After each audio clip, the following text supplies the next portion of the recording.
Thank you, friend. And if you are interested in getting there, reach out to us and let us know if some of the resources for registration aren't covering you, or if you need more for your coalition. Our goal is always to get folks there. And so that first day, again, that 101 ending with a lived experience panel, which I think is always really valuable, takes you right back from that theory and application to the space of why we do that work. Yeah.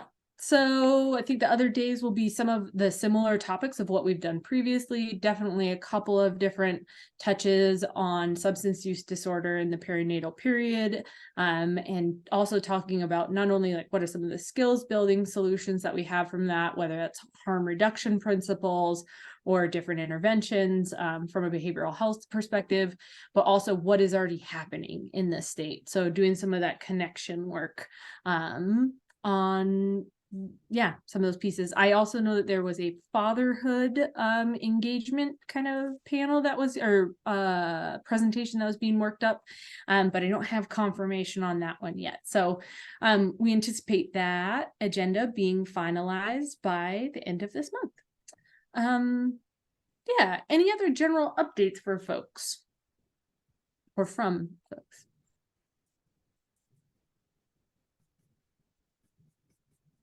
I guess I would just share from the R&Rs, and maybe we'll hear a little bit about this today, but there is a new scholarship available for the childcare workforce, which is really exciting. And the application has opened up. Essentially, that is going to be a part of the Best Beginning Scholarship. And caregivers can apply for their children starting today, and that will open up on October 1st. Eligibility will be. So I'll send a link with more details. Thank you. Is there work that can be done to help share that out? Or where has that already been shared so we're not duplicating, or do you want us to share that out widely within the coalitions? That's a good question. I think the resource and referral agencies are starting to get that out. You're welcome to share that link that I updated. And I just encourage folks to contact their local resource and referral agencies. Fabulous. Okay. I have a real quick, just Bright by Text update. I know a few of you on here are Bright by Texters, but not all of you. But so you know, they are kind of having some conversations about potentially changing the not changing the platform, but like increasing the age range in which they're doing core content from 0 to 8, 0 to 18. And so that's just, if you guys have some events that are targeted towards older kids, feel free to throw those at me too. Don't throw them, send them gently in an email, and I will put them on the calendar, because I can target those ages already. So I just want to put that out there too. They are also doing some core content that's very PBS kids. Very cool. Thank you, Maya. I think Christy was going to jump in a minute ago here. Do you want to go, Christy? I was just going to share that I'll be presenting a little bit more and have the links on the child care worker program. So there we go. More to come. Yay! Good deal. Alex, I want to ping you. How was the summit last week? Sorry, I can't remember if it was called the summit. My apologies. It was, yeah, it was great. We're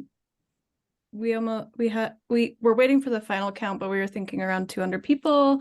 I think it was excellent. Obviously, the first one, there's some hiccups here and there, but and some room for improvement, but I think it was really great. And then I do just want to, like, switching to policy side, us and many other partners, I sent an email about a day of action tomorrow to just message in general to our congressional delegation to encourage them to keep the investments in early childhood programming and hopefully expand those because budget is top of priority right now federally. So please participate if you can. If not, maybe share it out. That would be great. Awesome. Thanks, Alex. Okay. Any other updates before we move into our first presentation? All right, seeing none, charging ahead. Sarah Corbally, I'm gonna call you to the front. If you'd like to share your screen and you have a presentation or something, go for it. But otherwise, no need. But we're excited to hear from you about the results of the Positive Childhood Experiences meetings that were a part of the ECC SUD project this year. So I'll kick it over to you. Okay, thanks, Steph. As I introduced myself, I'm Sarah Corbally and I work with Stephanie at Healthy Mothers, Healthy Babies. And over the summer, I think probably many of you on this meeting participated in local meetings related to sharing information from the Montana Hope Report, Health Outcomes from Positive Experiences, as well as talking about different ways that communities might promote PCEs, positive childhood experiences, and just really getting that information back and going through it is what we did at HMHB. And then we put together a draft report for the department, and we're still in the process of setting up time to sort of review it with them and go over all the information we got. But I am happy to share with you some of those results. Steph, would you want me to share the action plan or some of the report first? I mean, I could talk for a long time. Just kidding. Start with sharing the report. I think many of the people on here participated in those conversations and are interested in, like, was there overlap in other sites? What was the response across the different communities? Yeah, start there. And then I think moving into the action plan, and if anybody has any feedback or ideas on that from there, yeah, we'd love to hear that as well. Okay, so I didn't make you a PowerPoint, but I do have my report. So I'll just kind of pull it up and go through this with you, and feel free to stop me or raise your hand. Those little hands are great, or whatever you want, if you want me to elaborate or you have other questions as we go. So as most of you probably know, we asked these 5 questions of communities. So we tried to get the same sort of information from everyone. And the first one was really in short, describe how people responded to this information. And Steph, am I safe in jumping over the Hope Report and what it means? Because we did that presentation to this group in March, and I'm sure Steph can give it to you if you want it. So I'm going to skip that part since I only have 15 minutes. So the first thing was, how did your community respond? And this was really enthusiastic and exciting. People were like, I love this. People felt like this was really amazing to see this data that supported what we felt like as communities they already knew. A shift from problem to solution focused, felt like people could use this information and take it and come up with concrete action steps. This isn't in this part of the report, but one further down, it was really interesting to see the notes from the different communities, because there were a lot of communities that actually went around to participants, and each one had an idea of how they were going to take this information and commit to bringing it to the community in some way, shape, or form. And so I would say people were motivated by this information, which was really, really great. So these were just some of the quotes. And I think this one, having a high ACE score can feel like one is predestined to be unhealthy. It's refreshing to know that PCEs can have significantly positive impacts in someone's life. And I would say that's regardless of their ACE score. It really is a buffering impact. And so I think we saw a lot of people really appreciating that. We also asked the communities if this was new information, or if you already knew about this and this presentation was just old news. And by and large, the majority of people who participated in the meetings across all of the communities, except for maybe I would say 2, reported that it was new to most of the participants in their meetings. 2 of the communities were already charging forward with their own more extended sort of hope trainings and presentations. And they had, I would say, a wider awareness of the hope report and some of the PCE data than other communities. There was at least, it seemed like 1 or 2 people in every community, though, that were familiar with it from some aspect of their work. And I would say that was consistent. So it's starting to get out, but it wasn't like universal across the meeting participants in terms of like knowing about this. So then we asked what sort of strategies as community coalitions, early childhood coalitions, you would use to grow awareness about the Hope Report and positive childhood experiences. That question was multi-part. So it started by asking what services exist. And it was really interesting to see that there was no community that said these services don't exist. They all said there are plenty of services, but maybe hadn't thought of them in this way before. Some created really long lists. Others just said, see my referral guide, that my community has created. But I would say that this exercise was definitely like brought people's awareness to the organizations that really do provide children with positive childhood experiences to the forefront. So how can you connect more families to these services? This was where people talked about using lists. So expanding the online resource guide. There was also discussion in several places about the need for a one-pager that you could just provide to your community if you wanted to talk about this Hope report and PCEs. And people thought, what if there were some communities that wanted to hand it out like at school or at other sort of community events, but there was this interest in finding a way to get this information to people.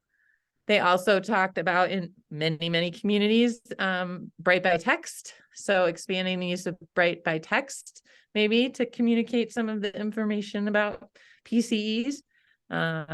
Media outreach, newsletters, social media all came up in various ways across different communities. Some communities felt like they really thought that in-person networking and events were important to share this information, like getting people together. They wanted to have more conversations with broader groups and by inviting them to events. There were also a lot of communities that really focused on creating intentional activities to build PCEs. And some of them were really like, we used to do this in our community and it was this really fun family event and we haven't done it, but now we're going to bring it back. And there's great excitement around it and just trying to rebuild or build some of those events in communities that really, some people remembered really positively from their own childhood. So that was cool. There was a lot of brainstorming around that, and there were a lot of activities in different places that came up and people talked about. Okay, what would you be most excited about? Interestingly enough, I would say I mean, maybe because this group of people are just like good people, they were just like, most people were most excited about improving the lives of children and families, but I didn't really just pick that because that's a little general as a response to this question. So they would love to obviously decrease substance use disorder rates in their communities as well. That's something obviously Montana struggles with. So the other things that came up in more than one community is really like creating more safe play spaces and outdoor areas for families and children. There was a lot of talk about, needing places for those activities to occur in every community and for all families to have access to that kind of space. And then, like I said, having those kid-focused community events. Some places were referring to them as their PCE events for the community to attend on a more regular basis. Just really being intentional about how events to promote PCEs can be used in this way. So I think that there would probably be a lot of interest stuff in terms of communities sharing information about events they've done and what was well received in one place rather than having to try to reinvent, you know, all these great ideas, because there were a lot of them. In terms of being aware of existing work related to ACEs, this was ACEs, not the PCE work, since that has been going on, you know, for a much longer time in Montana. We asked about what do you know that's going on still in your community about ACEs, and then how would you align that with positive childhood experiences, which some call PACEs, positive and adverse childhood experiences. So there was pretty much some level of work going on related to ACEs in each community. Some, I would say, is more still focused or called like trauma-informed care, but obviously that's, I would consider, you know, work related to ACEs. And so they talked about really trying to make an intentional effort to align that work in their communities. There was some that where it was more aligned than others.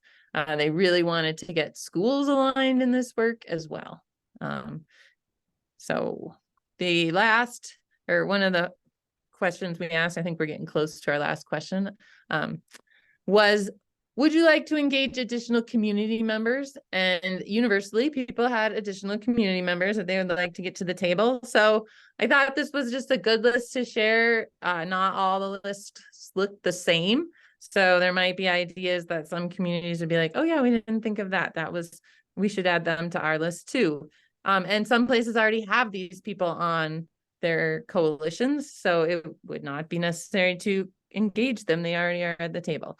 But things that people and organizations like schools, school counselors in particular came up, medical providers, the mental health, like children's and family therapists in their town, nonprofits focused on families and children, childcare providers, local businesses that serve children and family as patrons, like those that are, I don't know, I think they were thinking of like, you know, like PCE businesses, like go to a trampoline park or go to a, you know, those kind of businesses. Churches and the faith community came up in several places, law enforcement and probation, courts and treatment courts, government officials. There was a lot of discussion about the local level, so county level, city level, those sorts of local officials. Libraries came up in several communities, funders and foundations, housing departments, transportation departments. These came up as things that people, like communities, felt were important to have at the table. Communities that care and linking systems of care grantees and groups were also raised in several places as needing to align with this work and wanting them to be at the table.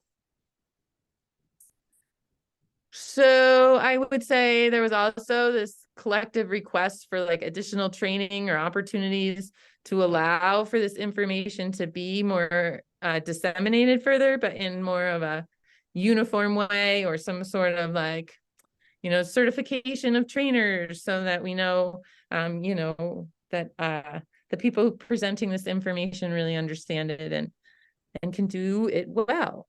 Okay. And like I said, the current events that were planned that they would like to share were limited to a couple of communities. I know Lincoln County had done a 6-hour training that they reported went really well. Elevate Montana in Lewis and Clark County is offering that training at the end of this month. A longer hope training focused on some of the positive childhood experiences. And so in addition, the work related to ACEs and PCEs has been going on at a statewide level relating to the SHIP, the State Health Improvement Plan. There's a work group that meets. Some of you also attend that work group, but I don't think there's a ton of overlap with the early childhood coalitions. And they were very, very, very interested in this information, and they're very, very interested in figuring out how to build more of an infrastructure at the state level to support local coalitions and local efforts related to this work. So that was sort of the summary. Anything big you think I missed, Steph? You've heard this, seen this, read this? No, I think you did great. If does anybody else seeing things or didn't hear something that came up in their coalition or? Good question.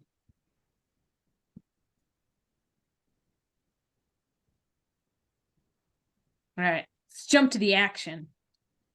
Action plan. Okay, so this is our proposed action plan based on some of the work that we heard has been going on and some of the information in those local reports. And I will not read all this because you'll all be really bored. And as soon as we like go through this with the state, we'll be able to send this out to everyone, right, Steph?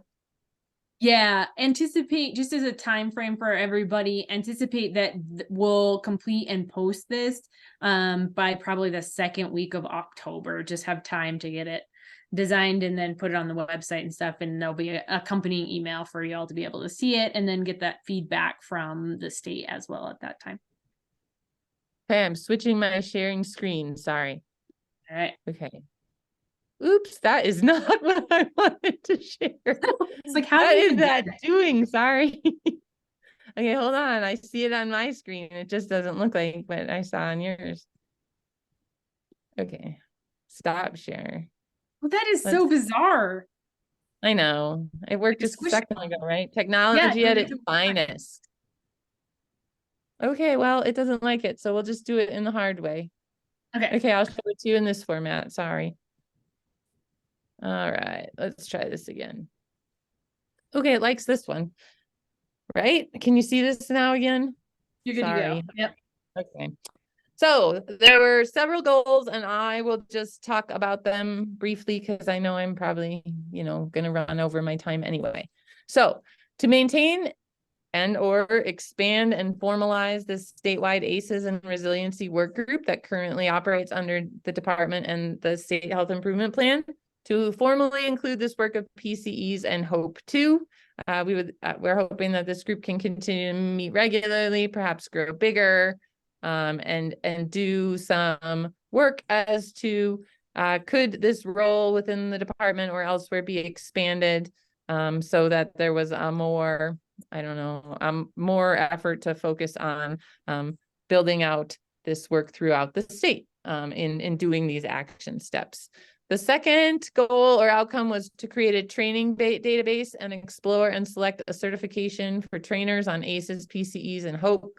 And this would be really part of creating the infrastructure to support local communities that want to do further work and disseminate trainings and doing that kind of stuff. So there is an option that was discussed, like connected communities, that is used in public health by the department that this group had looked at. There are certification programs at places like Tufts University related to HOPE data. There's just a lot out there that needs to be considered, and this work didn't really allow for the time or effort to choose any of these things, but these are definitely items that folks want to pursue. The third action step was people were very interested in like creating some sort of HOPE summit, with the idea being that it would just be short and that the state could bring in some of the leading experts on this topic to present. For those of you who may have been around when ACEs data first came to Montana and the ACE study, there were some large statewide gatherings hosted by Intermountain that people attended that sort of kicked off the sort of efforts around the state to implement work around ACEs. So there was a discussion that there could be a summit and that part of it could be those national presenters and then part of it could be local communities really spending some time planning together. And hopefully there would be funding to support people coming from all the different sectors of the community and really use that as an opportunity to get folks to the table to talk about moving forward with some of this. Another action step was to determine whether to conduct additional data analysis of ACEs and HOPE data from the behavioral risk factor surveillance survey data sets that exist. There's also other potential data sources, including the state health improvement plan, community health improvement plans. There's this PRAM survey data that we hear is going to have some very interesting data that may be related to this topic. So there's been a lot of discussion about, there's some data dashboards that might be helpful, that could help develop shared measures of HOPE between local early childhood coalitions statewide. There are plans to do additional data analysis. It's hard to pin down exactly what those plans are because I don't think that even the department has finalized them. But there are plans. So that's why we sort of left it as determine whether to conduct additional data analysis, because we already know there's going to be additional data analysis. We're just not sure what it is. Okay. Then moving along, we had a goal to develop common language and materials to promote and educate the public on PCEs and the HOPE report. So just really agreeing, should it be PACEs? Should it be ACEs and PCEs? Should we say, you know, we're using the HOPE report and health outcomes from positive experiences, but the CDC is not using that terminology. So just really having those discussions about where to go with that piece. But the HOPE data, just on the flip side, the CDC may not be using that language, but they are including that as a data set in the purpose. So, I mean, it's a good conversation to have. Okay.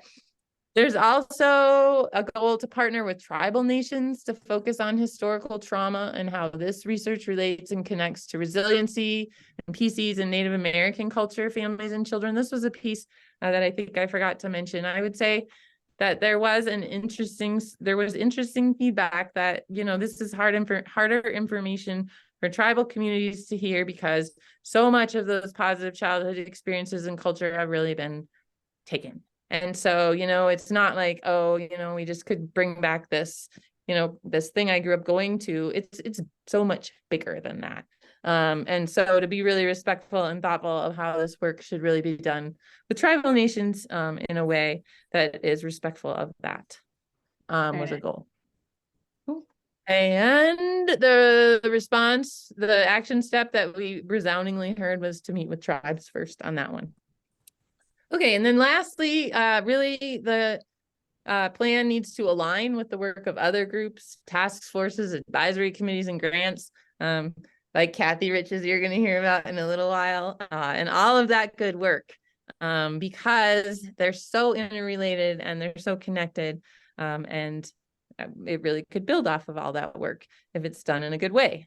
So that's the action plan that we have proposed at this time. And I would love to just be quiet and hear if you have thoughts on that, or think you missed a big piece, or you didn't get that quite right. You won't hurt our feelings. This is a draft. This is meant for you to give us your true feedback.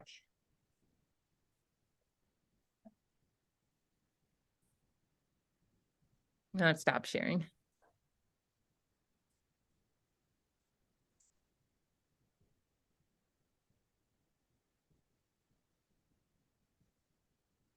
Okay, well, you're nicer than lawyers. No one would ever tell me I did that. All right. We will use therapeutic silence here. We have a commitment to it. Yeah, thank you so much for that, Sarah. It's super helpful to, you know, just hear, you know, some of the themes and the consistencies across that. As you all know, when we do these projects and we're asking folks to, you know, lead these or convene these community meetings, it's always with an eye towards how does this fit into larger systems and future plans.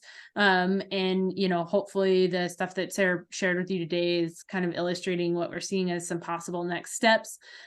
Just, you know, quick note, that action plan that Sarah just shared with you all is not something that's necessarily funded right now, but it is something that, you know, we think is the next best steps based on the both interviews that Sarah has done with folks who are doing ACEs and PCEs work across the state, and then also those community conversations you all had. So thank you so much for your input on those pieces. And if you have any last minute thoughts or, you know, ideas, or wanted a closer look at that draft, feel free to send Sarah and I an email, and we can share that out and talk a little bit more about how that went in your community if you felt like there was something we need to make sure to get in there. So a million high fives. Thank you, Sarah, very, very much.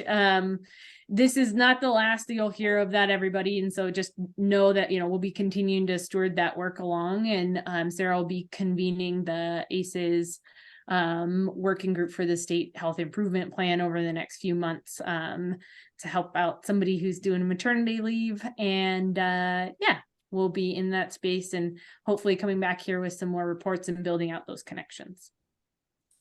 Sarah, Yes. Yes. we're just getting started on the needs assessment, the updated needs assessment for the B5. I think this would be really great information to be able to include in that needs assessment. Can I Okay. connect you Yeah, sure.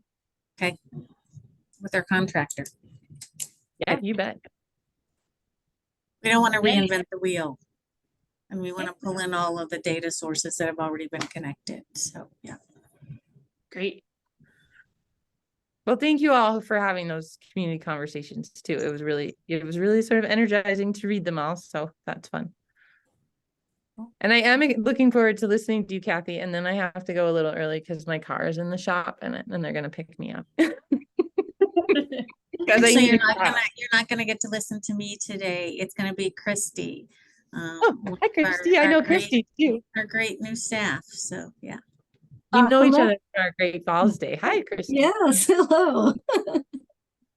It always circles back around. It's a small Mhm. state.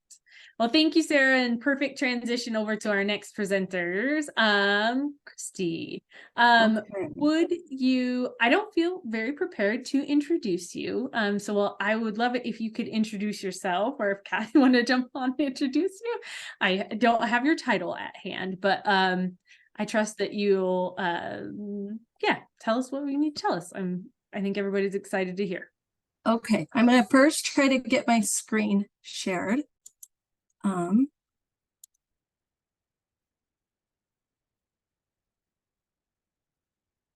Is that on? Are you guys seeing it? Looks great. Okay, and then, okay. So I'll just introduce myself. I'm Christy Tompers, and I am one of 4 program specialists with the Montana Bright Futures B5 project. And we're under Kathy Rich, who's the program grant manager. So the Montana Bright Futures B5 project is a preschool development birth through 5 renewal grant. And this grant is part of continuing to build the early childhood system in Montana. So this is a 3-year grant. It started in 2023 and will go through the end of 2025. 24 states were awarded funding through this project, and currently Montana is receiving $8 million annually through federal shares with a state match of $2.4 million. And the focus is on strengthening the Montana early childhood system. So the team that worked on the grant application were with the Early Childhood Services Bureau, and they used the last renewal grant application as a guide. They reviewed the previous needs assessment that was completed in 2019 and strategic plan.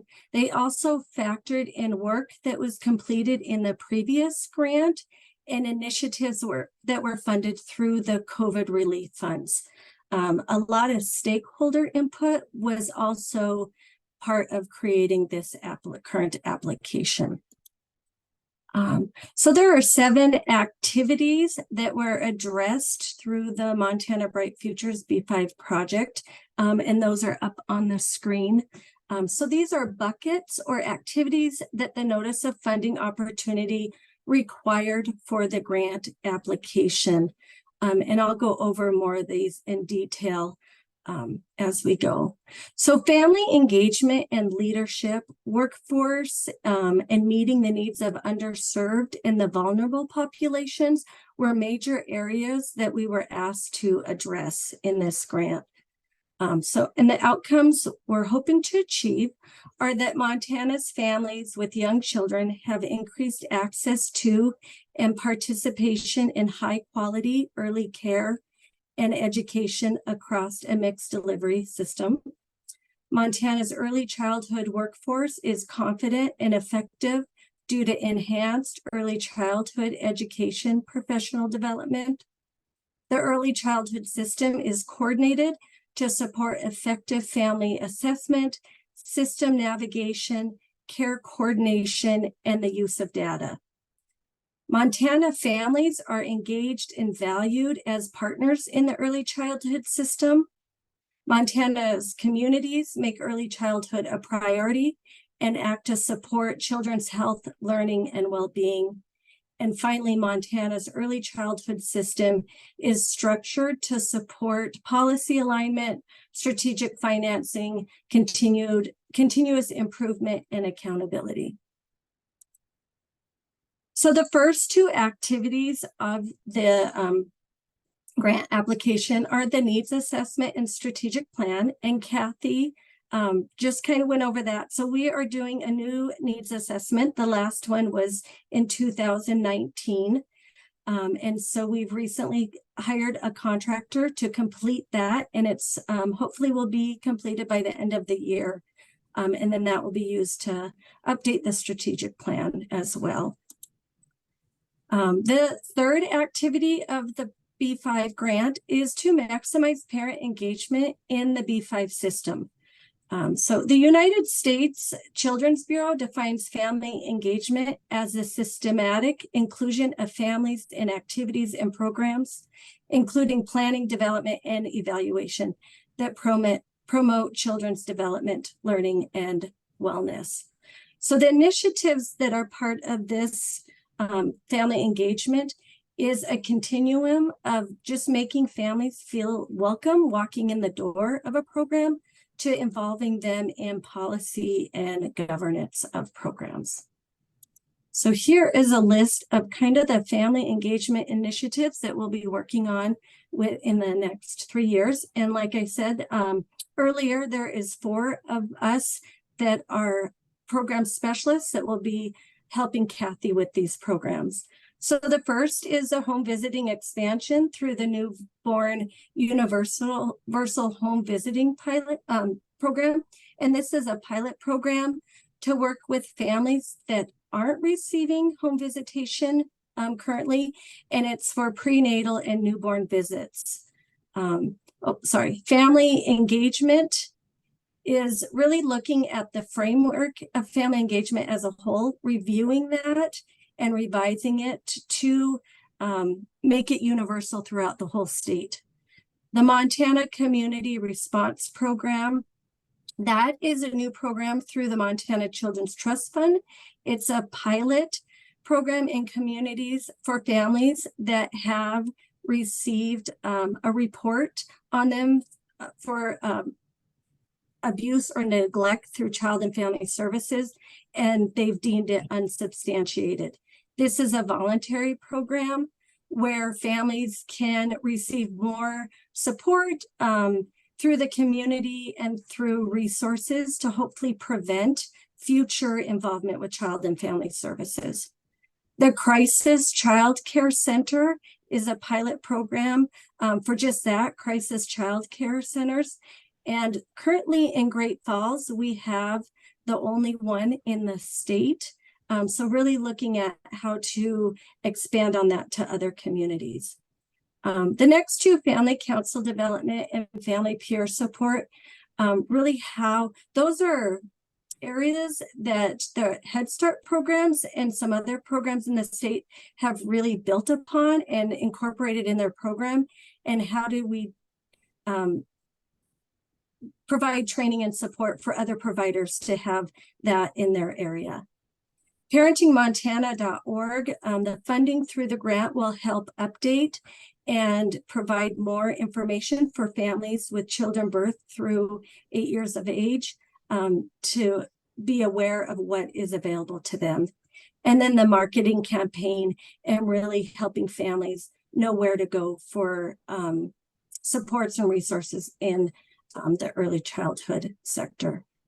Then the developmental screening, professional development, and screening registry, how to build those up and provide funding for family engagement and professional development.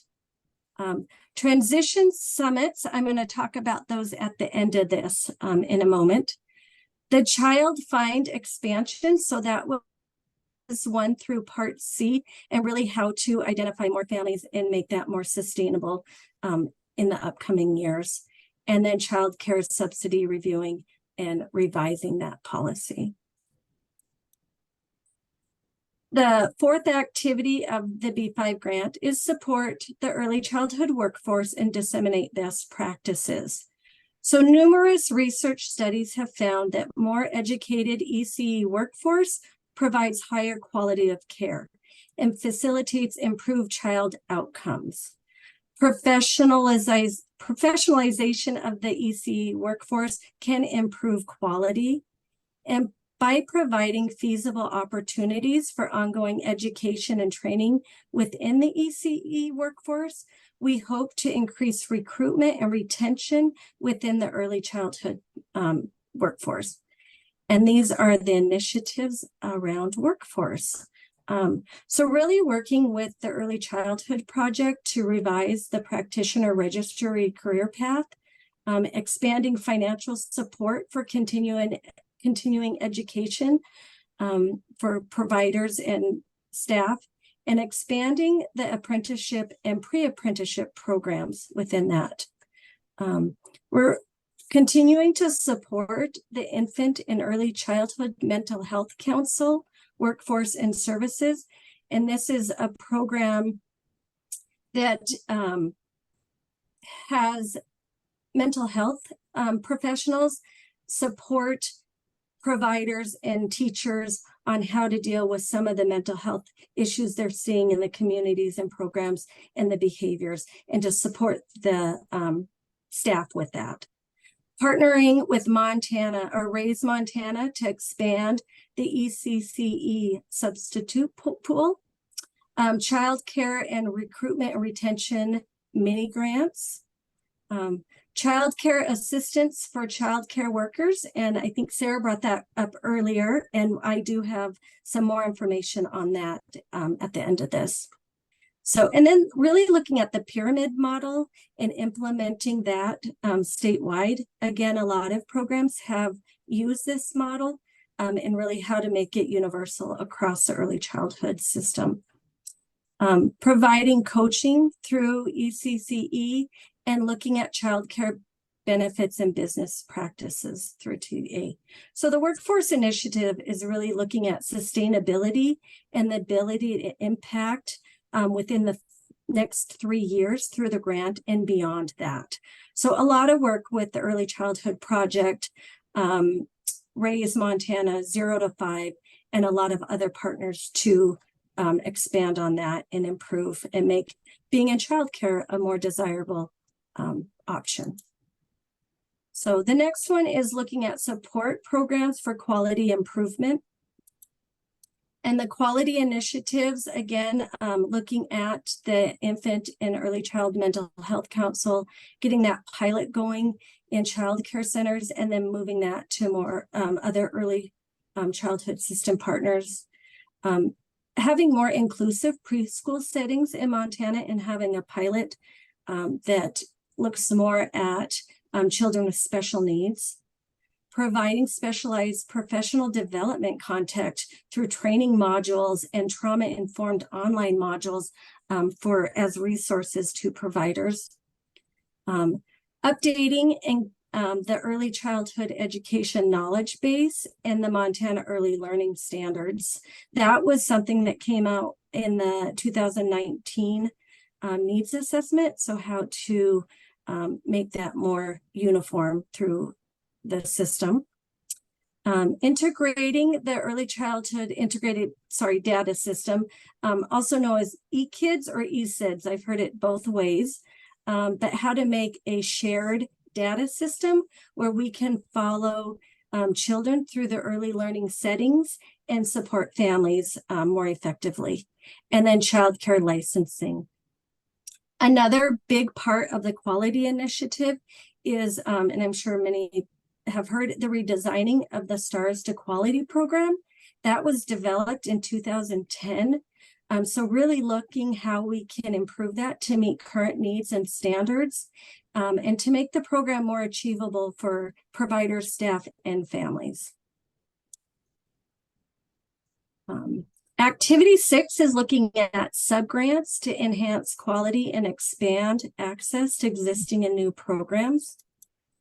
And so a few of these are initiatives that you saw earlier, but many of these are larger dollar amount tasks or pilots that we're going to be granted out to other entities.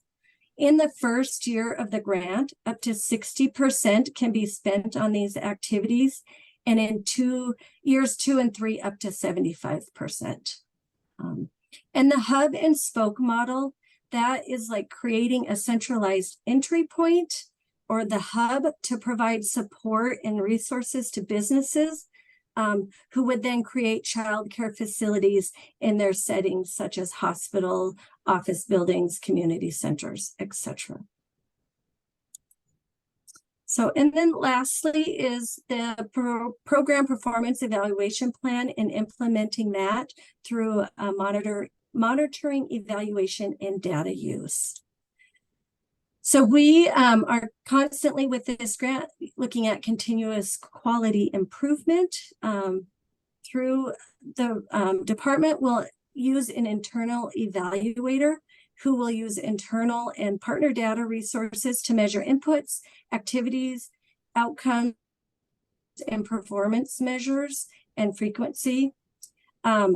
The data collection methods will be vetted by multiple partners to ensure the greatest subset of population is reached. And Montana will analyze and report on this data, looking at notable outcomes and program efficiencies throughout the life of the grant. So I went through a lot of information during that short time. Does anybody have any questions for Kathy and I?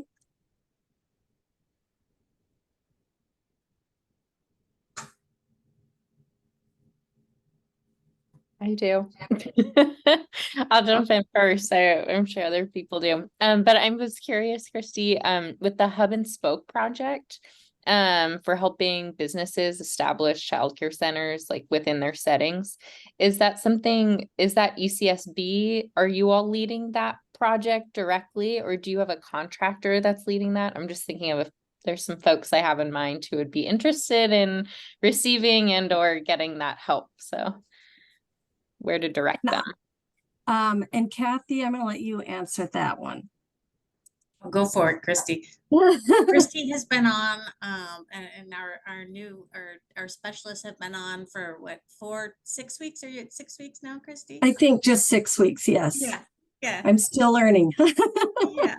So it's pretty early on. So I appreciate her being willing to take on doing this presentation today and talking about everything. Mary, we are still figuring out exactly how we're going to do that. As most of you know, we received this grant kind of the very beginning of the year, but due to we needed to have legislative authority in order to start spending. And so we really couldn't start spending any of the money until the legislative session was over. And so I came on in April. We've just gotten staff on here in the last 4 to 6 weeks for our program specialists. So we're moving things out kind of,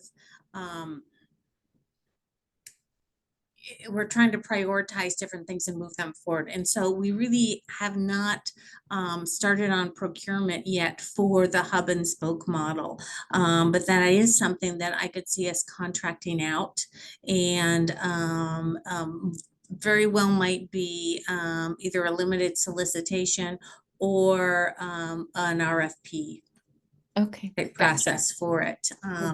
And unfortunately, right now, procurement is taking a little longer at the state level to get things moving. So we're trying to move things as we can, but it's moving slowly. I know. I remember. Yeah. So I can relate to that. But thanks. Okay, I will be keeping that in mind. So you may anticipate my question, Kathy, but where is infant early childhood mental health consultation going to be contracted out of, and what does that look like moving forward? Good question. And what is happening with infant early childhood mental health consultation is it's currently being funded by ARPA funds. And when we wrote this, a lot of this is how do we braid and use our funds most efficiently and work them forward. And so infant early childhood mental health consultation is one that there was some funding identified for it through ARPA. So they'll be funding it first, and then PDGB5 will come in about the middle of the grant and start funding some things. And so I believe that we're working with some outside entities to try to, and I don't think it's quite through the process yet, but to contract about really how do we develop all the different pieces of it, and a pretty involved implementation plan. So I don't think all those decisions have been made yet, Tori. Sorry, I'm not giving you a whole lot of information there. Thanks. I think I'm giving you as much as I can at this time. But there is a new cohort as well of clinicians who are going to be starting into the Georgetown program. I think we opened it up to be able to have 20 this time. 10 went through last year. And I think we didn't get enough to quite fill that. I think there might be 14 who will be attending this year. So really trying to build that workforce.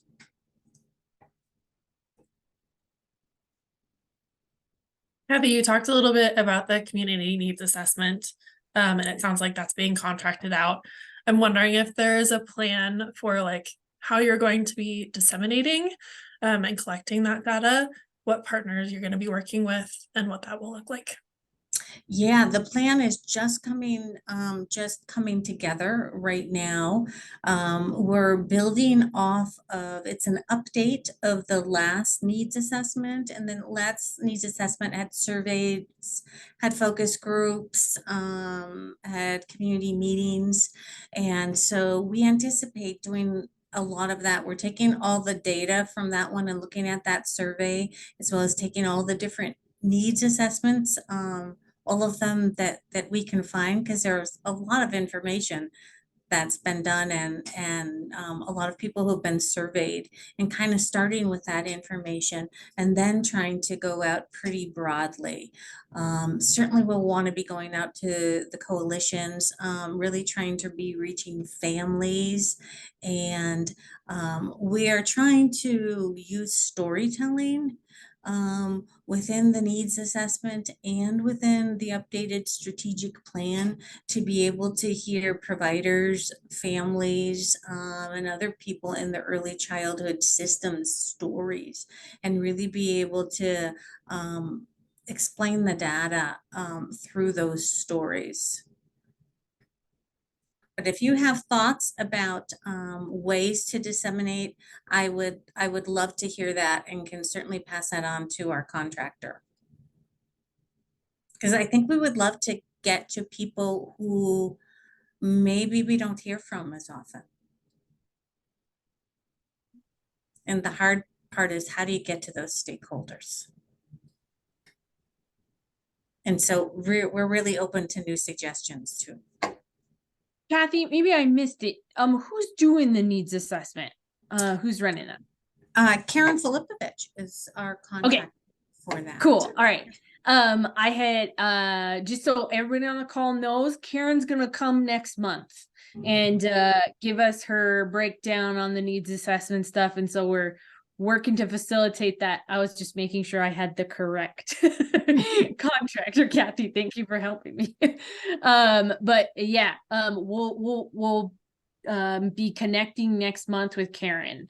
So everybody stay tuned and be ready to come with some ideas or how to input on that needs assessment piece.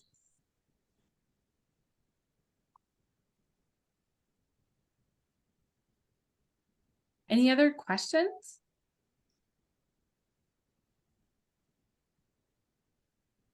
I want to give a big high fives or high tens for the Part C pieces. I happy to, be good supporters of that system, and any opportunities we can be able to, continue to strengthen the outreach for all of folks doing that Part C work, I think is good work to be doing. So I like all of the parts that you were talking about, but those ones in particular really light me up. So yeah, we're excited for that. Okay. Sounds good. Christy, I'm you going to tell us about summits? Yeah. Yes, I have two initiatives that I do know some stuff on. I've been working on in the last 4 weeks. So the first is the childcare assistance for childcare workers. And this is a pretty great program that's starting October 1st. So it's a one-time only childcare assistance program that's available for eligible childcare employees.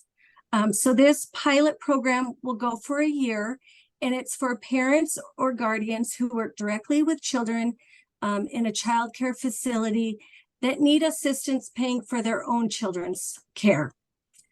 So currently, through the Best Beginning Scholarship Program, the childcare subsidy is at 185% of federal poverty level. So for this program, the family income is going to be at or below the 250% federal poverty level. So kind of raises that income level for childcare workers to be eligible. Based on the income, they may have a co-payment, but it will not exceed $100 per month for the program. So the applications are available now, and the program begins October 1st. And so on this screen, I have some links to apply or to get more information. The first one is our website that has some more information, and I believe the application's on that website as well. And then we've really partnered with the child care resource and referral agencies. So those are going to be the ones that can answer a lot of your questions on eligibility and all of that. So if you have any, know of anyone that may be eligible, this is a new program to support families. So does anybody have any questions about that?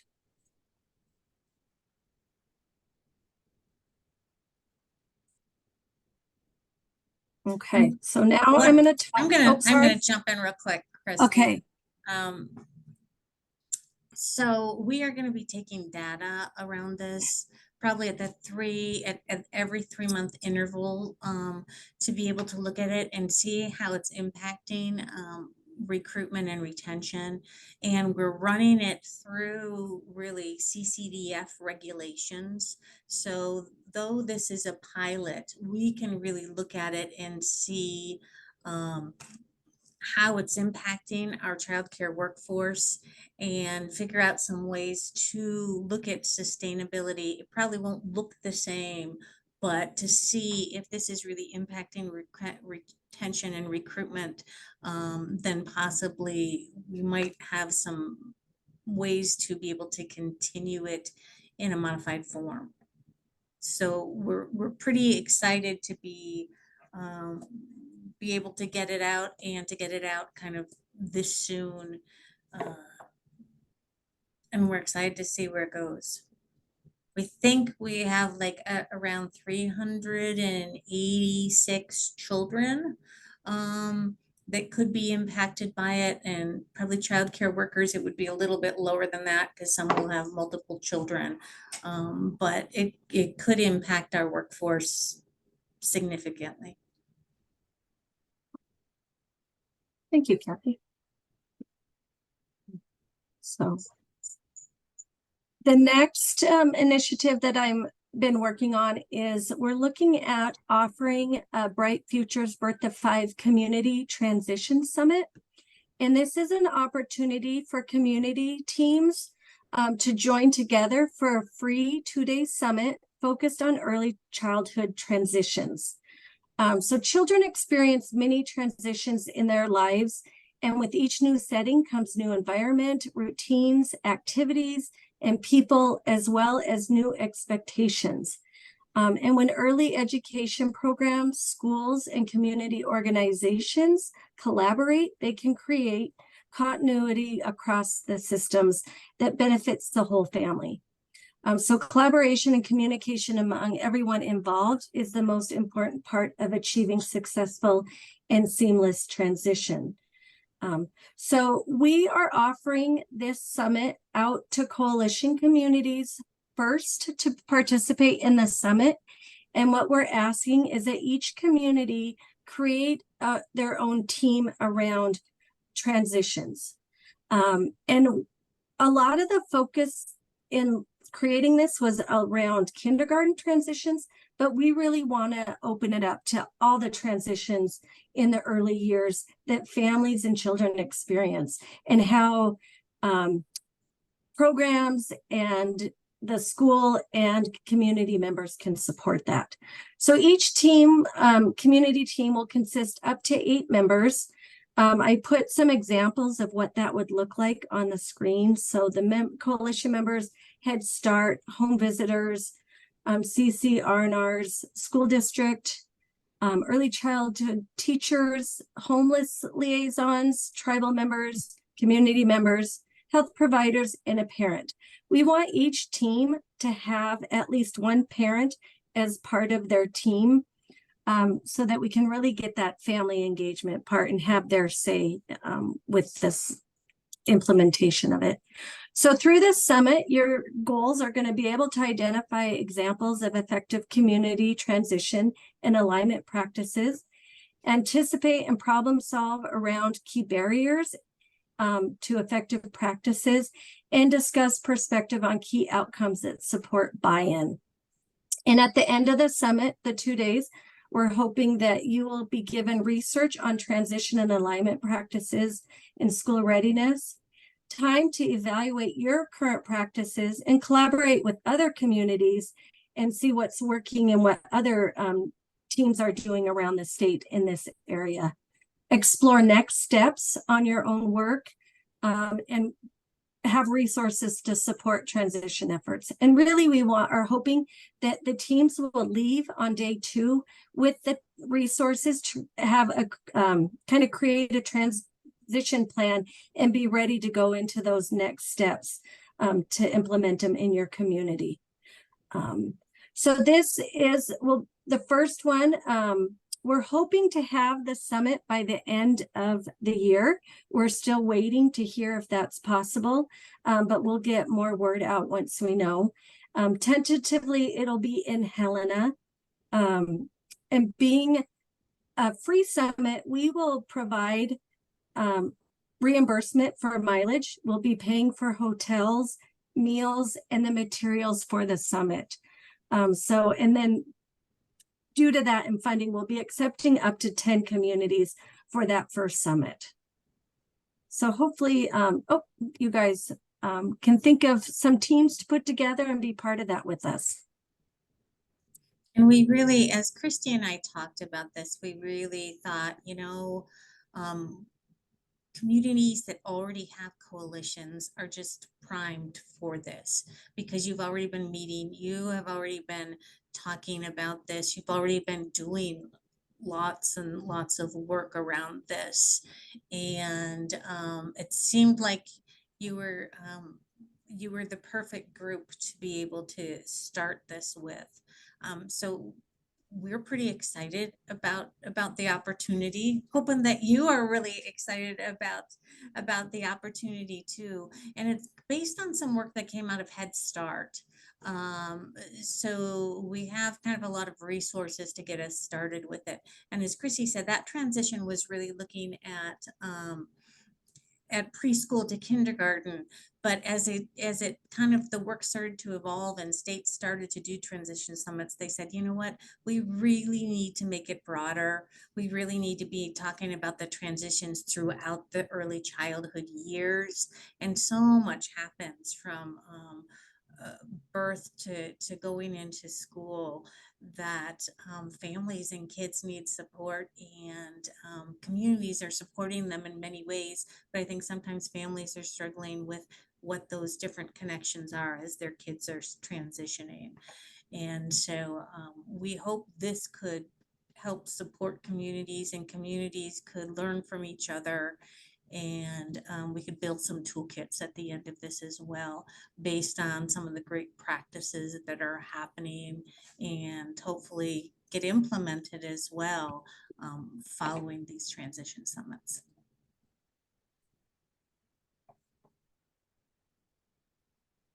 So that's my plug.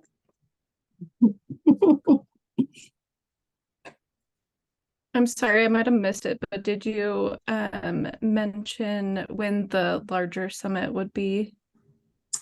Yeah, Christy said we are hoping to have it by the end of the end of this year. We're hoping to have the first one. We hope to have at least 3. If we are able to get carryover dollars, we might have a 4th one. Procurement right now is kind of getting in our way a little bit, I have to say. So we're waiting to get the final say that we can go ahead before the end of the year. We have a hotel reserved on the side, and we have some application packets and kind of all the background stuff in the hopper to go. We are just waiting for the okay to move ahead. So we wanted to come talk to you, even though we didn't have the final say so to go ahead, because time is moving quickly. And we wanted to kind of give you a heads up that this that we're hoping this comes up sooner than later. If we can't do it before the end of the year, then we will probably try to do it in the first quarter of 24.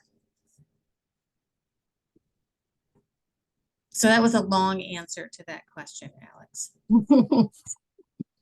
So, and will you be able to update this group as it gets closer with more details to come? Yes. Definitely. Yeah, we'll definitely let you know once we have dates, and we'll get the applications out so teams can start looking, or communities can start looking at members they want to be part of that. Awesome. Thank you.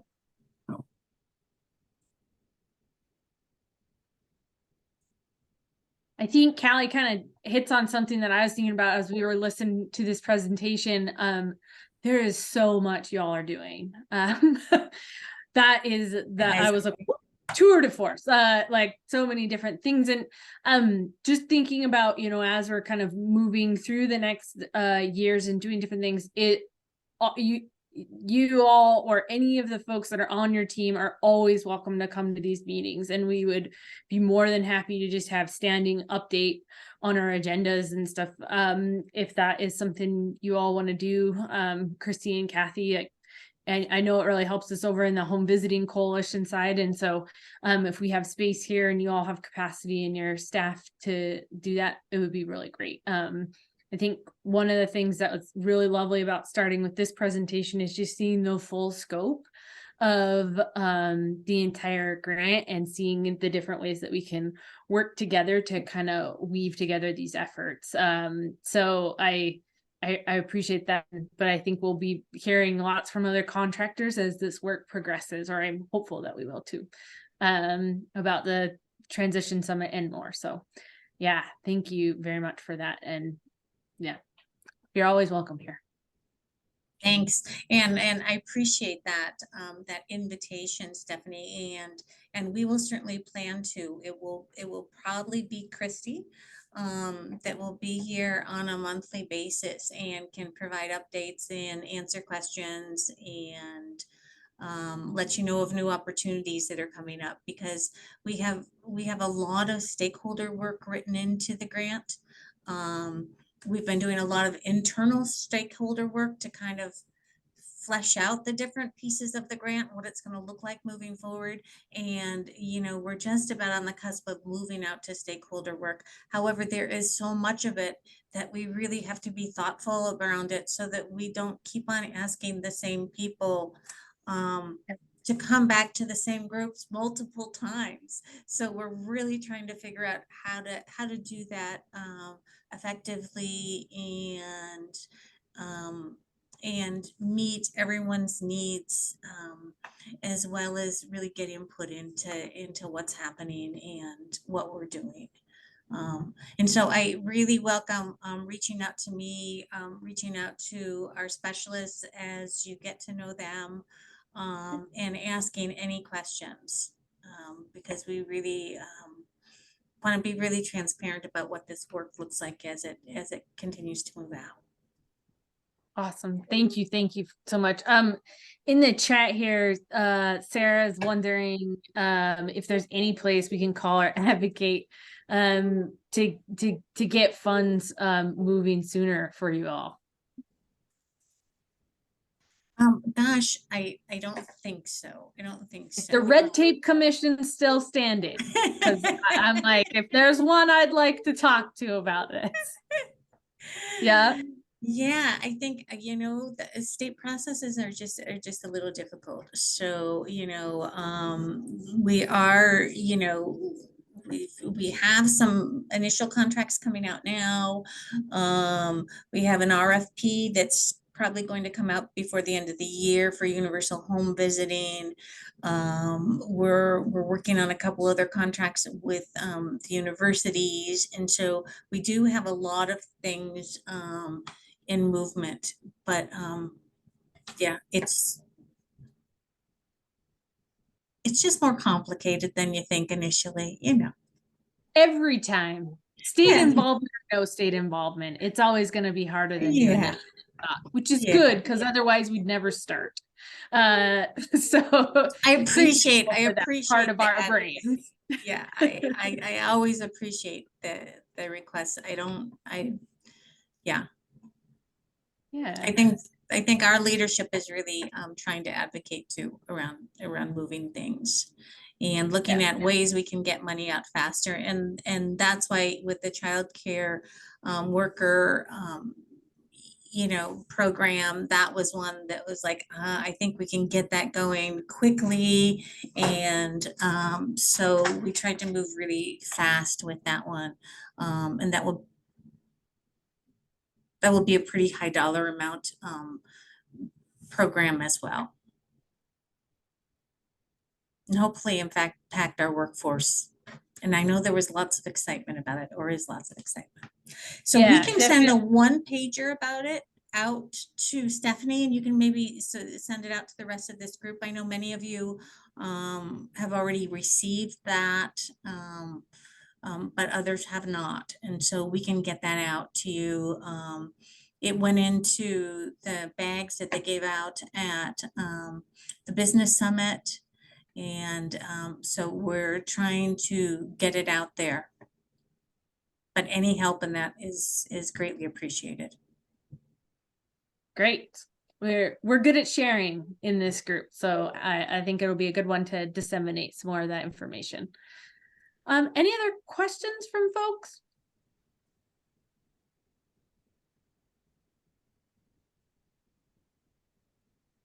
Kathy and Christy, thank you for coming and presenting today, and thank you for being willing to take on this huge project. And you know, we're happy to be partners in the work, and we look forward to the next couple of years of watching it unfurl and see how we can all work together to help and improve our early childhood system in the state of Montana. So thank you very much for that. And yeah, we'll be in touch.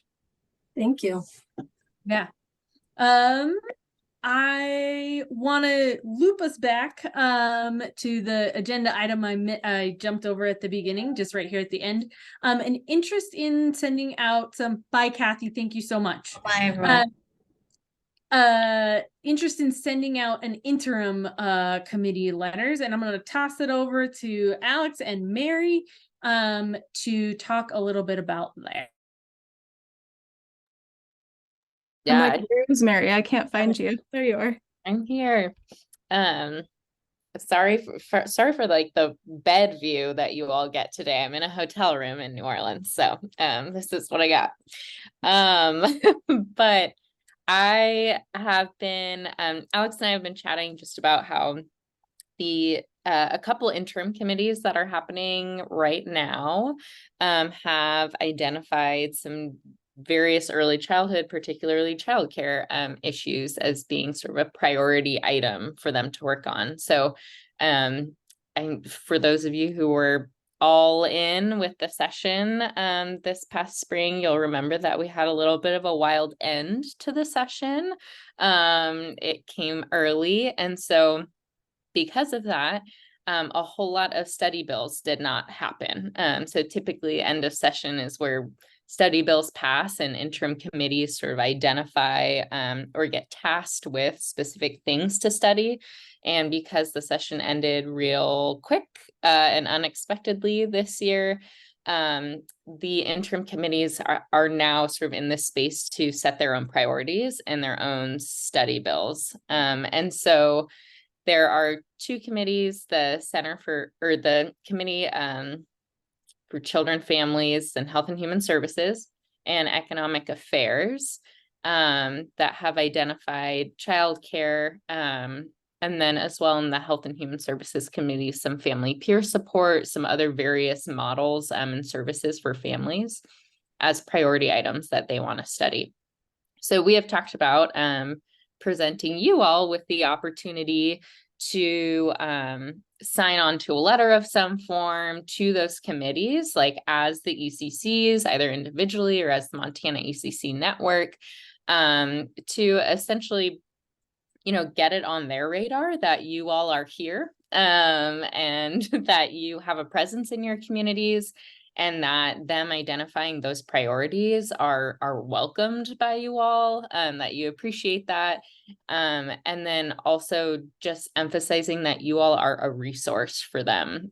So if they're looking for feedback, they're looking for information, they want to connect with providers or community folks in order to understand those issues better, that this group is a resource for them to turn to. And so without Alex, what am I missing? What is next? Nothing. I think it's just a decision on your guys' end if that's something you're interested in doing. We'd be happy to support that process. Do you have a timeline or a plan for when you'd like to get that sent? And is that So, something that we can send digitally? Economic Affairs meets in next week. Okay. So that one would have to be a little bit quicker. Children, Families, Health and Human Services met last week. They'll meet again in November. So that one we could wait a little bit. Yeah, I think what we can do, Sarah, is we can draft a letter for both committees, but we'll prioritize the Economic Affairs just because of that timeline. And we can send it out to this group with some instructions of, we'll make it for sure a digital signature, however you guys want to do it. And also just want to emphasize, like, it's completely optional, right? We know that there are folks who are in certain organizations where it doesn't feel as comfortable to sign on to a letter like that or do direct communication like that. So please do not feel like you are obligated to if it feels questionable on your end. But for folks who are in a position to sign on to that and sort of add their voice and sign off on that message, I think it's a great opportunity to just reiterate that this group is here and that you guys have value in helping inform what they're talking about and what they decide during this interim session. So we'll follow up. And it's 5. All right. If everybody would like to do that, give a little hands up or put your little emoji up on the screen, whatever you really feel like might be a good plan. There we go. Get some reactions. Lovely, lovely.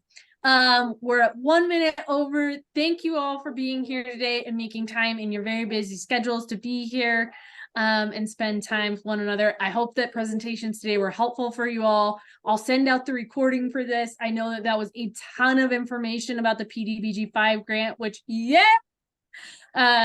we've got it. It's fun to have now, and then let's see how we can help them roll it out. Thank you all for your good work and for improving the lives of kids and families in our state every day. Cheers, and see you next month. Bye, everyone. Peace, peace, peace.